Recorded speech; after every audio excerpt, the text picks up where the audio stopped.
আসসালামু আলাইকুম। আশা করছি সবাই ভালো আছেন। আজকে আবার নতুন একটি ভিডিও নিয়ে আসলাম। আজকে আমি রান্না করব কলিজা এবং ফোপরা।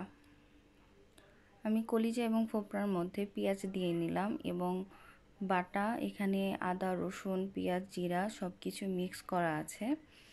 এখন আমি দিয়ে দিচ্ছি কাঁচামরিচ বাটা। এরপর ধীরে ধীরে আমি সব মশলাগুলো দিয়ে নিব। আমি এখানে দিয়ে নিলাম সামান্য মরিচের গুঁড়া। যেহেতু কাঁচামরিচ বাটা দিয়েছি তাই মরিচের গুঁড়াটা কম দিয়ে নিচ্ছি। এরপর আমি দিয়ে দিচ্ছি সজের গুঁড়া। এরপর আমি এর মধ্যে দিয়ে দিলাম সামান্য পরিমাণ হলুদের গুঁড়া।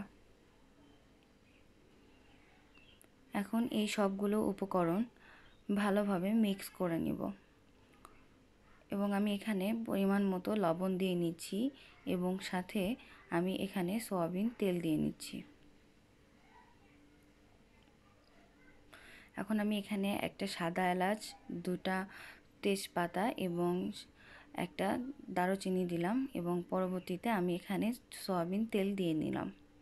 এখন আমি এই সবগুলো উপকরণ কলিজার সাথে ভালোভাবে মাখিয়ে নেব যাতে কলিজাগুলো মশলার সাথে ভালোভাবে মেখে যায়।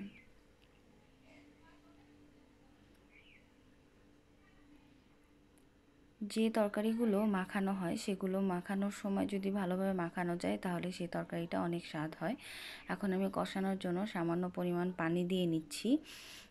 এই পানি দিয়ে আমি কলিজাটি কষিয়ে নিব।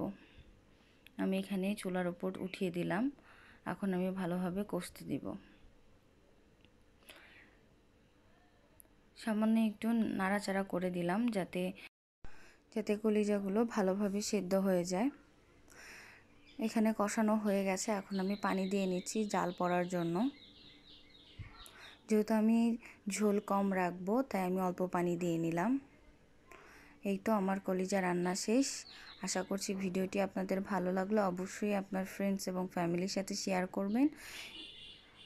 আজকে এই পর্যন্তই। আল্লাহ হাফেজ।